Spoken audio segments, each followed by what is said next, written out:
This is the Shanice Lewis Show, the #1 podcast for plus-size women. With your host, the queen of curvy conversation, Shanice Lewis.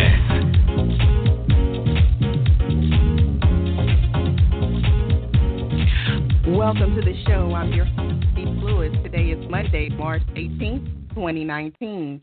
Make sure you're following the show's social media pages on Facebook at The Shanice Lewis Show and on Instagram and Twitter at Shanice Show.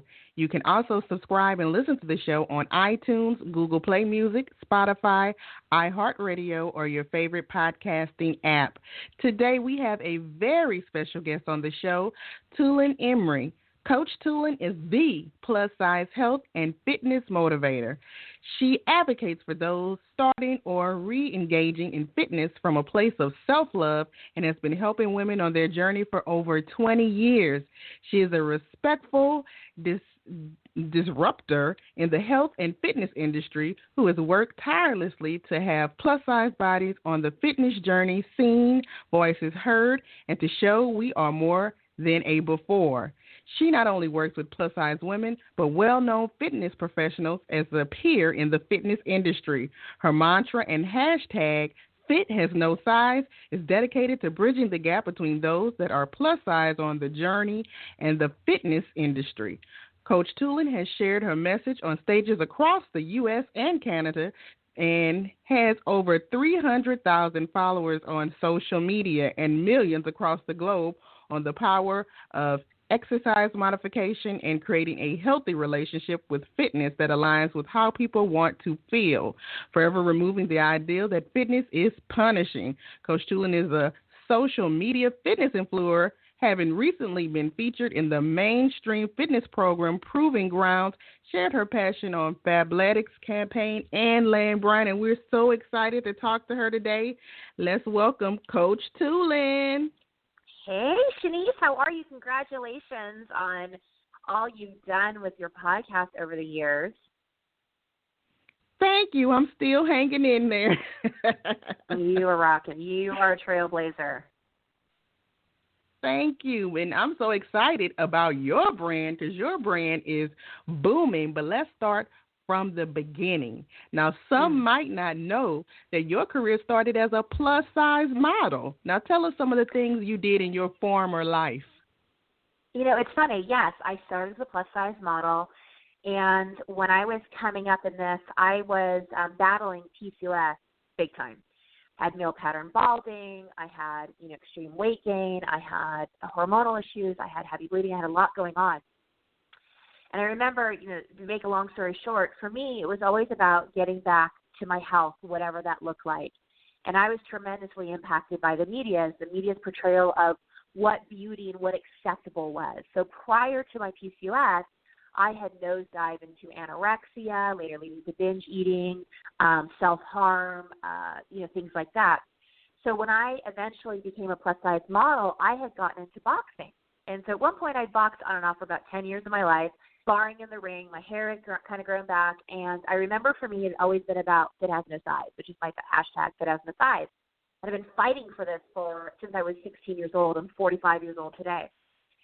And I came into the plus-size industry because I wanted to show that there wasn't one size fit, one size beauty, one size anything. And this was really at a time where there was a whole range of sizes that were considered plus-size.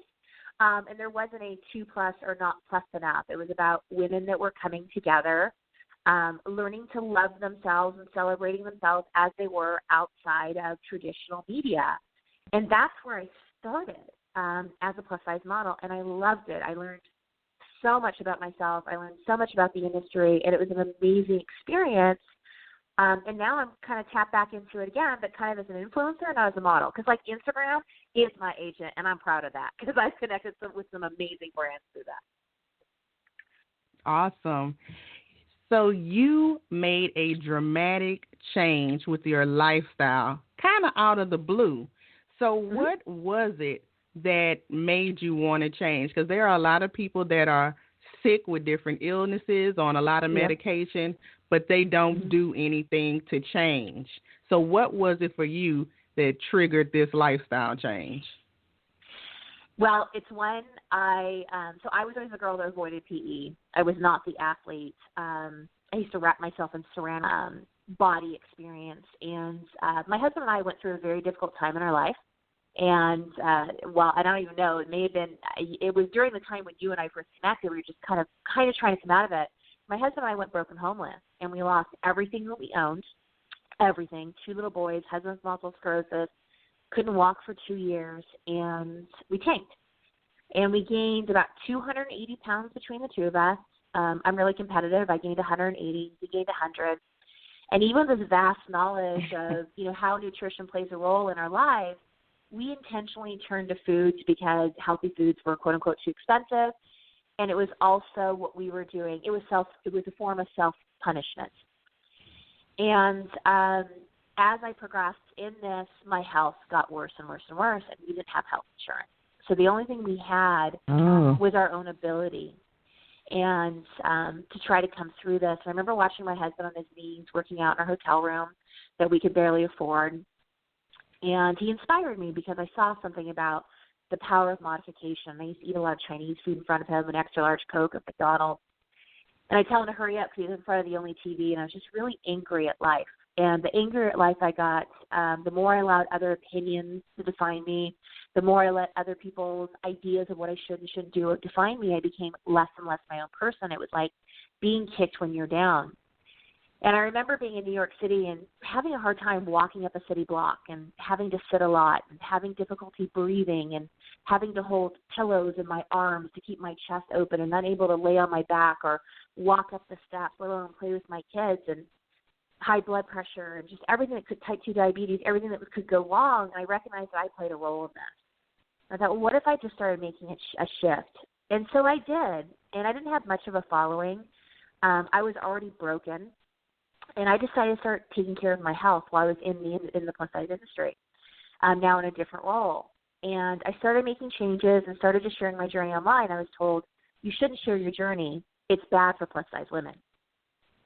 And my husband looked at me and said, friends don't let friends die. Now, I understand I gave this person a lot of grace and a lot of space because I'm sure I've got a whole bunch of things I've said in my life.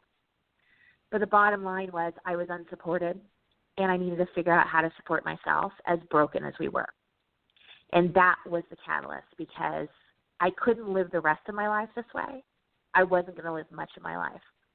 For me, it was about health gains. For me, it was about, I don't have health insurance. I can't go and get these things checked out. What can I do to make an impact on my health? Little did I know it would make such an impact and be such a catalyst, giving people permission to finally share their journeys raw and authentically online. I was one of the first. Now, you just mentioned when you first started your fitness journey, you received some negative feedback. But now, do you think talking about fitness has become less taboo in the plus-size community? It has, and I think that's where it originally came from. I mean, a lot of people had things to say. I love them all still. I don't define them by the things that came out of their mouth, because we all say things. But no, this is when we first came into the fitness. When I first came to the plus-size industry, this was not unusual to fast think our body. At some point it became, if you love yourself, you don't care what you eat, and you don't care if you move your body. Then it became this secret that if somebody was beginning to move their body or lose weight, they couldn't talk about it because it affected their following or their brands or their life or their income. And then later they're willing to come out and talk about it. What I would like to see the bigger shifts be, just be open up front from the get-go and embrace people in their transparency and be okay if it's not the right conversation for some people. You see, I'm not here to create a bigger following. I didn't actually utilize the plus-size industry. I actually became a respectful disruptor in the health and fitness industry. That was my goal, to have our bodies seen, our voices heard, and be able to show that we're more than before. That's what I wanted to see happen. As we continue to make this transition in the plus-size industry, I would love for it to be that people don't have to convince, talk into, debate the choices that they're making, even if the choices they made was not the best decision later, but to understand that we all journey, do things, grow, and improve over time, whatever that means. And just because we're feeling better, it is not negating the person we were before. I want to be surrounded by and be able to promote that we should be able to celebrate and encourage and embrace change and always be willing to grow in whatever that looks like for you. But to not step on people who are deciding to make a shift in their life and thinking that you're turning your back on someone. Because in true support, you always love and respect the person when they need to make the changes that are right for them, even if they decide later that wasn't the right path. So it should be always about growing and inspiring and supporting versus what is the overall, how is this going to affect me? What you're doing, how is that affecting me? It's not about you. It's about this journey for this person that they need to be on. So I'd love for that to be more accepting and less controversial. Like if somebody has, I haven't had gastric bypass, but I work with a lot of people who are pre and post, and people always have an opinion about that. And I thought that's silly. This is a tool that somebody chose to use, and sometimes people aren't willing to discuss it yet because they need to journey, and they need to journey either privately on a public forum, but they don't need to convince, talk into, debate. Just let people journey and love them through it in a way that's right for them.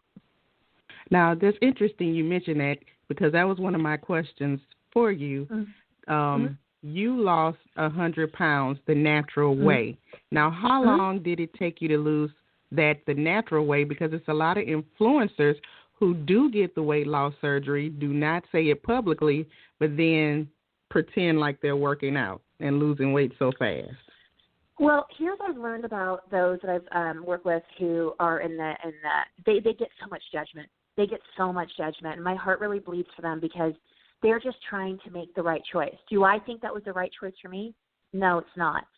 Would I turn my nose away at the tool? I wouldn't, because while these people go through this journey, they're so focused on how they have to eat, the reduction, the restriction. They're trying to improve their health, but the thing that they never work on in this process is the weight they carry between their ears. Like they say 70% of the population is overweight, blah, blah, blah. We know the stats. For those of us who are obese, hearing another obesity stat isn't going to motivate my butt to go to the gym. It's just insulting, okay? We know. But we need to work on, I always say, Coach Tulin says, 99.9% of the population, regardless of your size, is carrying more weight between your ears, and that's where you need to focus because that's what's holding us down, not what in our body, what we're carrying between our ears. And so in this process, while they go through this journey, so many of them are afraid to move their bodies because they're afraid to see the scale go back up. And in truth, in wellness, it's about our mind, it's about our body, it's about our spirit, it's nutrition, it's hydration, it's movement, it's self-care. And so if somebody chooses that tool, I'm not going to judge them. If they choose not to discuss it this time, I'm okay with it. But I'm a full believer in full transparency and authenticity. And going back to your question, which I didn't answer, and I so apologize. Over the past 7 years, I've been sharing my journey so openly online. I have been up, I have been down. I've had numerous setbacks. I've always had one more comeback. And so I've been able to maintain over time, on average, about 100-pound weight loss. Do I have more to go? Yeah, probably. But I'm not worried about it because I'm building strength in me and just enjoying the process and the journey and staying fascinated and curious. So I'm not interested in fast weight loss. That doesn't work for me. I've been down that path before. I am interested in sustainable health gains and the byproduct being weight loss. And I'm also very much about how can I change my relationship with fitness and have it not be about punishment? How can I have it align with how I want to feel, do the things that sound fun and not put limitations on it, such as my weight or ability? How do I dive in fearlessly? Courage is the ability to step into fear without being paralyzed. That's what I look for. That's what I look to teach and encourage people to do. So over time, I've had ups, I've had downs. Last year, I had shingles on my face, and it was a difficult year, and I went within 0.6 pounds of 300 pounds. But I no longer spiral out of control or get stressed about it because I recognize it was part of my process, and I have the tools in my tool belt, what I call data sets, from my previous experiences, and now it's not about the number on the scale. The number on the scale only represented that I had some infections, some things going on, and I knew that I could get back on track. So I did, but from a health standpoint. What would you say to plus-size women that find before and after pictures posted on social media triggering? Because they always make it seem like you're saying that your before was not good enough, not worthy enough, not beautiful. So that's really interesting because the thing that really triggered that original conversation I said was that I was using the term before and after. So let me explain it to you this way. If I'm looking to inspire one person, just one, and I want to be able to go to a space that I know that they're in this loophole of this idea they have to be in this weight loss mentality, and I know if I can help them lose the weight between the ears, that they will be able to have long-term sustainable success from a place of self-love, as defined by that. Well, what I have found is that I use hashtags such as weight loss journey, extreme weight loss, et cetera, because guess who needs the help? Guess who needs this information? Guess who needs this inspiration? The woman who's down that rabbit hole. I am not interested in people who are like, oh, before and afters, that's a problem. Who am I reaching? Who am I trying to help? Who am I trying to inspire? I personally love progress photos. I love progress photos of all forms. I love, most importantly, what I would like to see is more plus-size women being willing to show their videos and not worrying about camera angles or their outfits or their background, and just showing truth and transparency with the ugly O face while they're doing the workout. You know what I'm talking about. The kind you give to your husband, right? Like that O face, because that's the face that you get. That's what I want to see. So if somebody has a trigger, I respect and honor that. But I think sometimes people spend too much time looking at the picture and not enough time reading what it is they have to share about their journey. And the most beautiful way that I can connect with those who might be inspired to change their relationship with fitness is, in fact, a before and after, a then and now, a progress photo, because they'll look at the photo and then they'll take the time and read what I have to say, and they'll have a moment and say, I am bigger than the smaller pair of pants that I'm trying to get into. What I dream of in life is bigger than a smaller number on the scale, and that is why I believe in before and afters, then and now, progress photos, weight loss photos, et cetera, et cetera. I just go to the women that need the help. And now you consider yourself the plus-size health and fitness motivator. So tell us specifically, what does that mean and what do you do?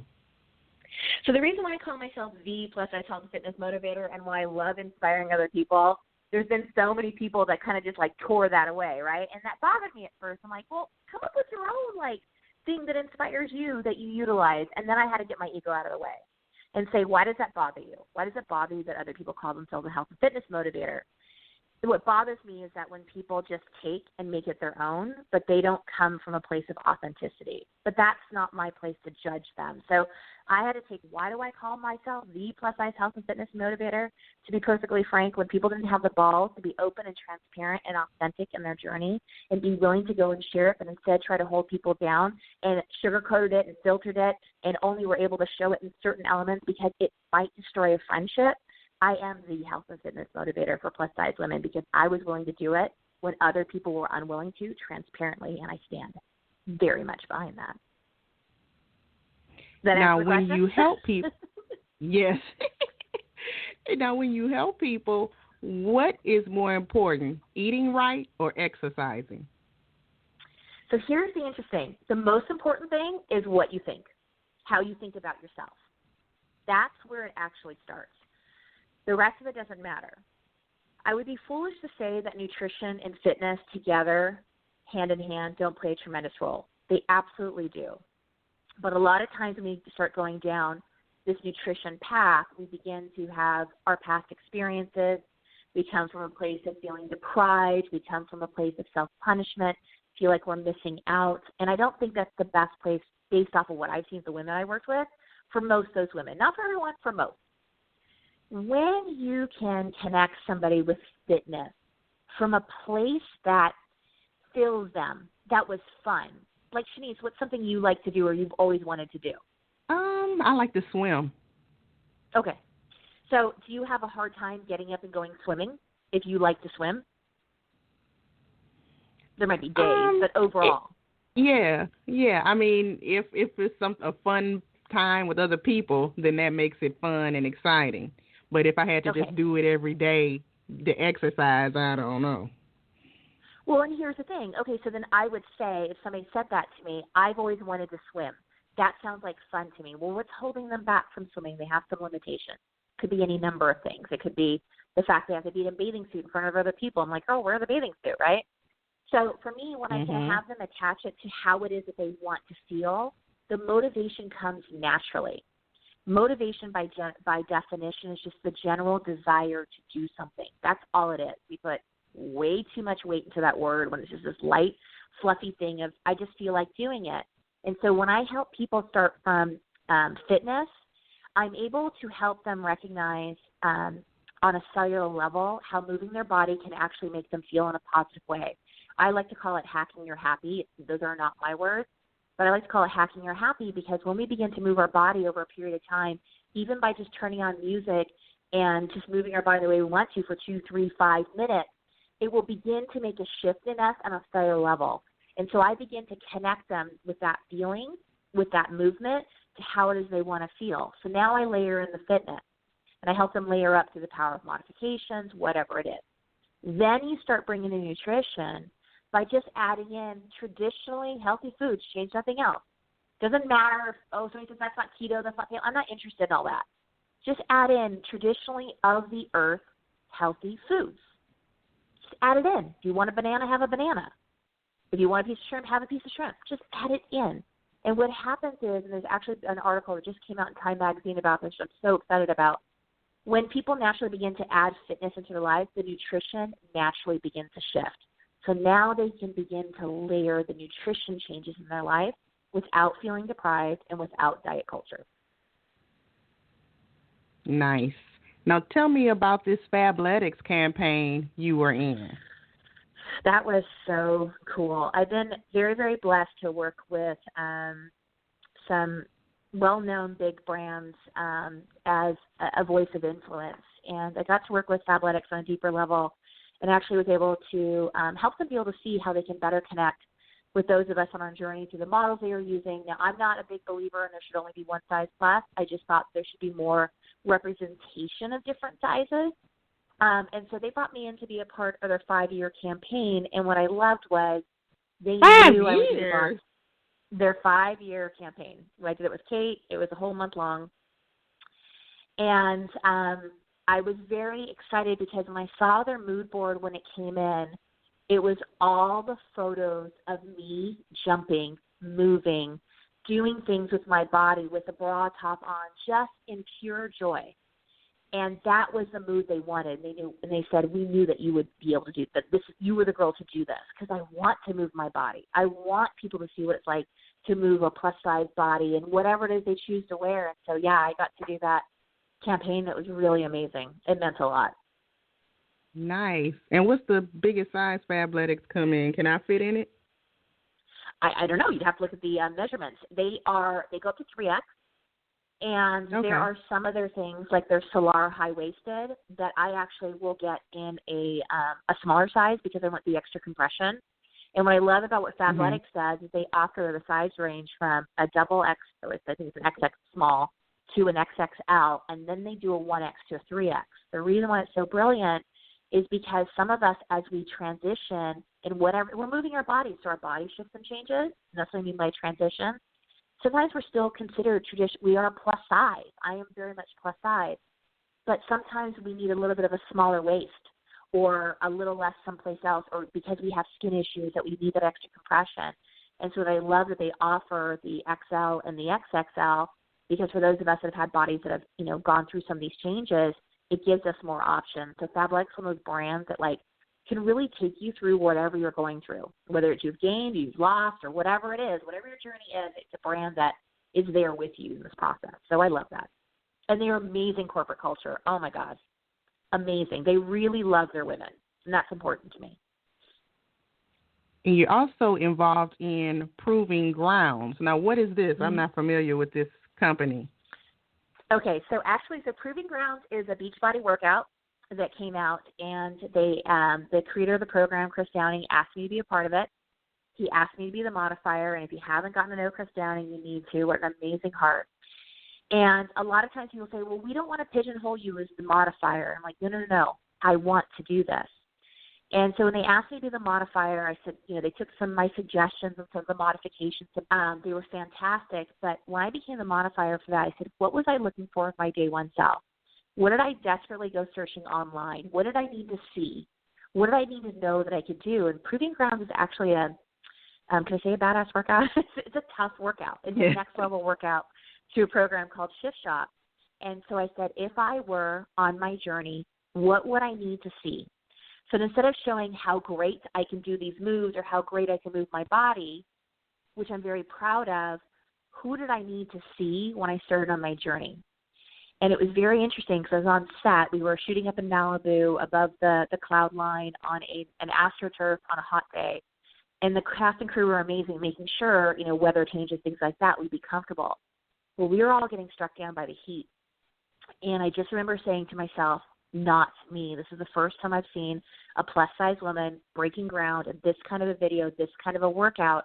I didn't want to be the first one to go down in the heat. Well, I was. And the best part that came out of it was, this always makes me emotional because they didn't edit it. There's a moment in the video where I am pushing through something because I am thinking, what did I need to see on my day one self? And I will not quit. And the more that I can make this happen, the more doors it can open up for women like myself to be more involved in mainstream fitness. That's really important to me. And they had this moment where I had to push through this incredibly difficult portion of the workout. We broke all the blocking, the cameras didn't know where to go. They're screaming go, Tulin, go. They're the CEO and the director, keep shooting, keep shooting, keep shooting. And they kept it in the video and they launched the program on that story about how you can overcome the difficult times. And it meant a lot to me because it was so authentic and real. It was so in the moment. They could have taken the time to go, yep, sorry guys, go back, reline up. I'm sorry, Tulin, you went through that, but let's go back and reshoot that so we have continuity in our video. They didn't. And it's why I have a tremendous respect for Beachbody because the CEO was there when that happened.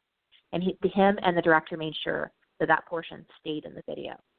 It's a very impactful moment. So, so while I am the modifier and it's dedicated to my day one self, to help others like myself, I think the most impactful moment in that is that moment that you just can't do one more and your mind's telling you can't and your body can. And I can't even tell you how many people, regardless of size, are just driven by determination and tears to know that they could get past it because the size of our journey is not determined by the size of our bodies. We are all in fitness.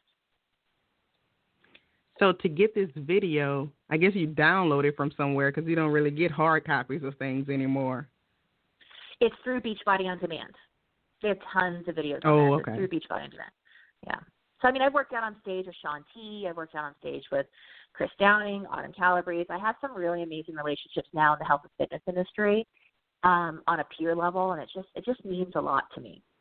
I feel like those lines are being blurred as they should be. That's awesome.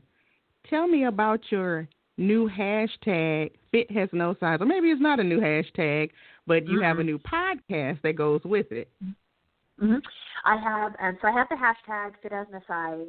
Again, that's kind of been my motto since I was a teenager and why I came up through plus size and things like that. There's a book that's being written. There is a community of coaching and also just community in general, and then there's a podcast. And so the podcast, we just had our first season. We're going to be opening for a second season, probably not 2 seasons, just move forward. But it really is about understanding fitness and understanding that fit has no size and being able to break down the barriers that maybe people have had past bad experiences in fitness and wellness, and just to help them be able to layer through this journey in ways that, while it is about fitness, it really is about the mind. It really is about what's holding us back and helping people make massive transitions in their life one layer at a time. So what kind of people are you interviewing on your podcast? All people in the fitness industry? So I haven't done interviews yet. That's what's next. So, yes, there will be people in there from the fitness industry, people on the journey, people who just sharing stories. So, in my Fit Has No Size membership community tonight, we have Mark Liebert coming in. He's the creator of the Equalizers.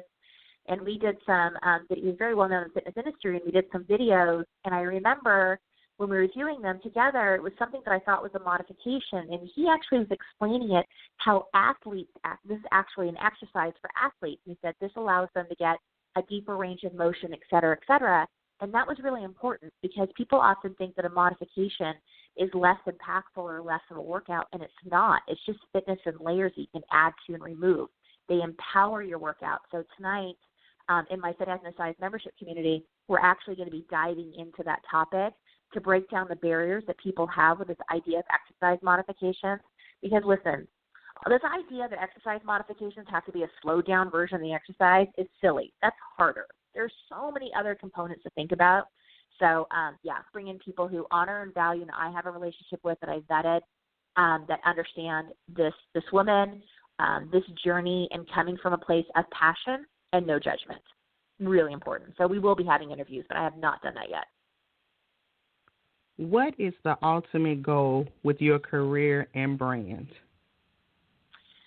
It's really funny. I guess I should have a 5-year and a 10-year goal. I've really just been very open to the universe and allowing God to kind of lead me to whatever it is I need to do. I don't know where this goes because it never started from a place of, can I be this? Can I be that? Can I be known for this? Can I be the biggest? I'm not interested in that. I feel that if I keep just showing up and helping people on their journey while I'm on the journey, whatever happens the next 5 or 10 years is going to be whatever happens with it. And that in the role that I get to play in that, whether it's in a single person's life or in a, arena full of people, is not important to me as long as I continue showing up and growing and changing and becoming a more authentic and transparent version of myself, that I'm heart-led, service-minded, service-hearted, and then, I don't know, we'll see where I am. I didn't know I'd be here where I am right now. So I'm really fascinated, curious to see where things go in the next 5 or 10 years. I think I'm on the right path. I feel really good about it. It feels right. So I'm just going to let it naturally evolve instead of making it in the past I would have had a marketing plan and an advertising plan. I just live. So that's awesome. So do you have anything else happening that we can be on the lookout for coming up? Oh my gosh, there's so much happening. What can I tell you? I think the best thing to do is just connect with me on social media. While I speak across the country, and I do talk about when those opportunities come up. But I think what's most important is just to connect on social media and, to see what's coming up. Some stuff I can't talk about, some I can. So tell us your official website and social media handles. So you can find me everywhere under Coach Tulin, Tulin. People think Coach is my first name. You can find me on Facebook. You can find me on YouTube. We have almost 5 million views on YouTube. You can find me on Instagram. If you go to Coach Tulin, it'll take you to my actual page. I am Tulin. And I literally share a piece of my journey every single day. Well, I am so proud of you, Tulin. I knew you before you started this fitness. You did, and yes. You have always been a cheerleader, and I just appreciate you being a trailblazer and doing what you do, and I really appreciate you, Shanice. Thank you, and I'm so excited for your new journey. I'll be watching you, hoping that some of your motivation spills over on me. So I'll teach you. It's simple. It is way simpler than you realize. I will take you through every step. You're like, that's it? I'm like, that's it. But the rest of your life will change too, just so you know. That's kind of the byproduct. Okay, well, we'll definitely be in touch. Thank you so much for being on the show, and enjoy the rest of your day. You too, Shanice. Bye-bye. Bye-bye. And thank you so much to my fabulous guest this evening, Coach Tulin. Make sure you check her out on Instagram and all her social media pages. I've been your host this evening, Shanice Lewis. Thank you for tuning in and supporting. Until next time, keep thriving in your curves and be blessed. You've been listening to The Shanice Lewis Show. For more info about the show, visit ShaniceLewisShow.com.